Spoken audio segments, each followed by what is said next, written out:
Olá a todos, graça e paz da parte do Senhor Jesus. Sejam muito bem-vindos ao nosso canal, a Bíblia Vive, hoje com mais um assunto de extrema importância na nossa caminhada cristã. Antes de nós fazermos a leitura, quero te convidar a você se inscrever no nosso canal, ativar as notificações e deixar o seu like.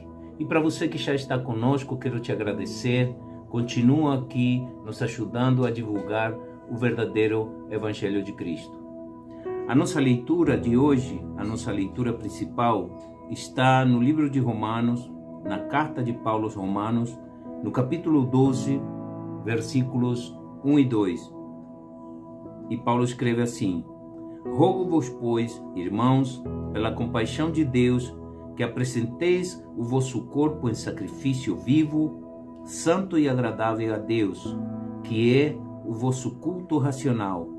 E não vos conformeis com esse mundo, mas transformai-vos pela renovação do vosso entendimento, para que experimenteis qual seja a boa, agradável e perfeita vontade de Deus. Eu quero fazer mais uma leitura na tradução da Nova Versão Internacional, no versículo 2, que diz: Não se amoldem aos padrões desse mundo, mas transformem-se pela renovação da sua mente, para que sejam capazes de experimentar e comprovar a boa, agradável e perfeita vontade de Deus. Aqui temos na Nova Versão Internacional uma utilização de palavras que nos dão muito mais profundidade no entendimento, principalmente nesse versículo 2. E, como já poderia se esperar, essa nossa mensagem hoje leva por título metanoia. Metanoia é uma palavra que está usada aqui no texto original do Novo Testamento, quando ele está falando a respeito de transformação.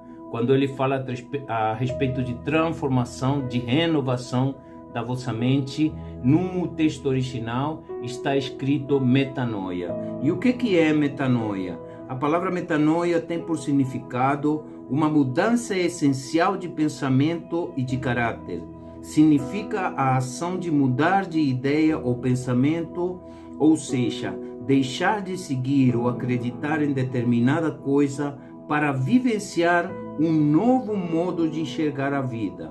Do ponto de vista teológico, a metanoia representa o processo de arrependimento e conversão do indivíduo para uma determinada doutrina.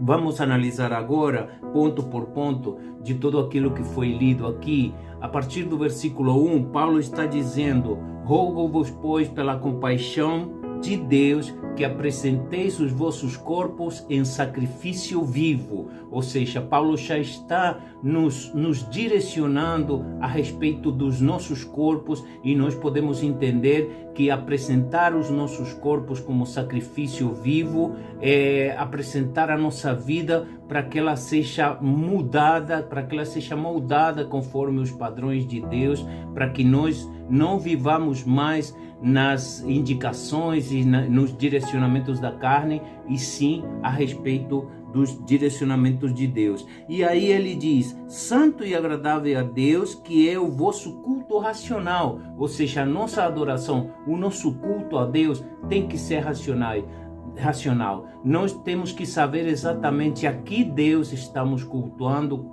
o que significa cultuar a Deus e quais são as formas que ele estabeleceu para ele ser adorado. E no versículo 2 ele diz: e não vos conformeis com esse mundo. Na versão internacional diz: não se amoldem aos padrões desse mundo. Ou seja, ele já está fazendo a separação da nossa vida, dizendo que os padrões desse mundo não tem nada a ver com aquilo que Deus espera de nós, o tipo de vida que Deus tem para nós. Ele diz: e transformem-se, segundo a Nova Versão Internacional, pela renovação da vossa mente.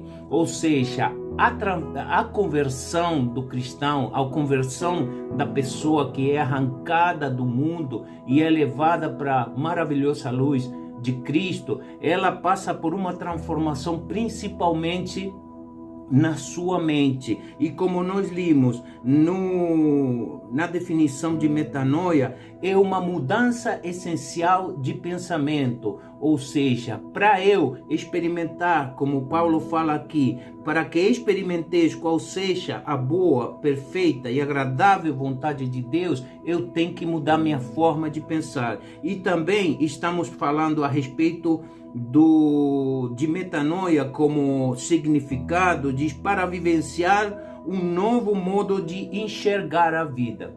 Exatamente ali onde eu queria chegar. A transformação da nossa mente nos leva a enxergar a vida de uma maneira diferente. E Paulo já estabelece no versículo 2 que para nós experimentarmos a boa, perfeita e agradável vontade de Deus, nós precisamos mudar a nossa mente e nós precisamos mudar a nossa forma de enxergar a vida. Quero convidar os irmãos a analisar algumas referências bíblicas. Por exemplo, no Salmos de número 19, no versículo 14, está escrito: sejam agradáveis as palavras da minha boca e a meditação do meu coração perante a tua face, Senhor, rocha minha e redentor meu. Aqui o salmista já está nos orientando que as palavras que saem da nossa boca e a meditação do nosso coração, ou seja, a intenção do nosso coração, a motivação do nosso coração, ela tem que ser agradável a Deus. E por isso a oração do salmista está pedindo a Deus para ele lhe dar esse entendimento, para ele lhe dar essa sensibilidade para poder falar aquilo que é agradável a Deus e para poder sentir aquilo que é agradável a Deus. Na carta aos Romanos, no capítulo 6, versículo 7, diz: nem tampouco apresenteis os vossos membros ao pecado por instrumentos de iniquidade, mas apresentai-vos a Deus como vivos dentre os mortos, e os vossos membros a Deus como instrumentos de justiça. Mais uma vez, Paulo está aqui fazendo ênfase a respeito dos nossos membros, do nosso corpo, e quando ele diz, entendo eu, que diz que os nossos membros têm que ser instrumentos de justiça, justamente as nossas ações, aquilo que a gente faz com o nosso corpo, os lugares onde nós vamos, a forma que nós falamos com as pessoas, a nossa maneira de viver, ela tem que ser um instrumento de justiça para a glória de Deus. Quero analisar mais um versículo a respeito de uma referência bíblica que tem todo a ver com aquilo que estamos falando. Encontra-se na primeira carta aos Coríntios, no capítulo 5, versículo 7, diz: alimpai-vos, pois, do fermento velho, para que sejas uma nova massa, assim como estáis sem fermento, porque Cristo, nossa Páscoa, foi sacrificado por nós. Muito claro isso também, ou seja, a nossa vida velha, aquele velho homem que estava fermentado com as coisas do mundo. Paulo está nos dizendo na primeira carta aos Coríntios que temos que nos limpar, de tudo aquilo que carregávamos na velha criatura. Por quê? Porque já houve o sacrifício de Cristo para que isso seja possível a nossa vida. Diz, como vivos dentre os mortos, ou seja, como aquele que nasceu de novo, aquele que nasceu de um mundo de morte, aquele que nasceu de um mundo de trevas, de um mundo de escuridão e conheceu a nova vida de Cristo. E ele diz, vocês já estão em outro patamar. Cristo morreu por vocês, Cristo nos deu essa possibilidade de nós nascermos de novo.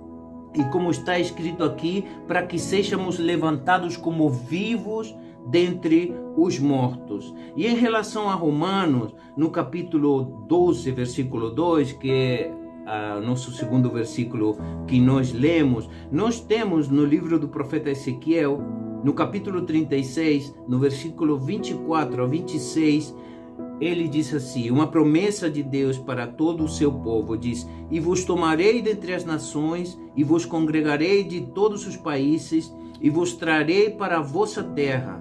Então espalharei água pura sobre vós, e ficareis purificados de todas as suas imundícias, e de todos os vossos ídolos vos purificarei. E vos darei um coração novo, e porei dentro de vós um espírito novo, e tirarei o coração de pedra da vossa carne, e vos darei um coração de carne.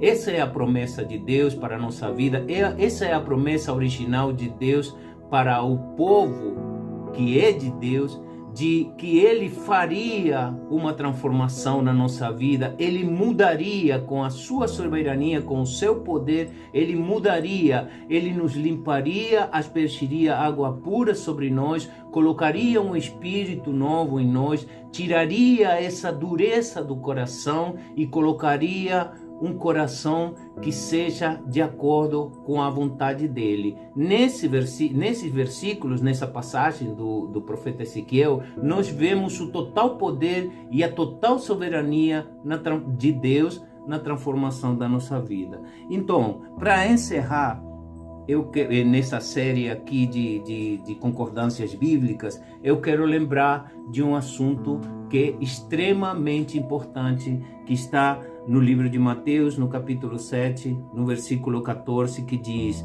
e porque estreita é a porta e apertado o caminho que leva à vida, há poucos que a encontrem. Há poucos que a encontrem. E isso se aplica ao versículo 2 que nós estávamos lendo originalmente do capítulo 12 da carta aos Romanos. A porta é estreita. Quando nós nos apresentamos a Deus em sacrifício vivo e quando nós transformamos a nossa vida, transformamos a nossa mente, nós estamos entrando numa porta estreita. O que quer dizer isso? Está muito bem explicado aqui. Diz: e há poucos que a encontram, ou seja, há poucos que estão dispostos a se sacrificar, há poucos que estão dispostos a se entregar às coisas de Deus e por sobre todas as coisas, há poucos que estão realmente buscando experimentar qual seja a boa, perfeita e agradável vontade de Deus. Eu quero deixar os irmãos com essa reflexão para a nossa vida, e eu quero lembrar a você que está comigo nesse dia, onde você estiver, quando você estiver, lembre-se, nós fazemos parte de um reino eterno. Glória a Deus e obrigado a todos.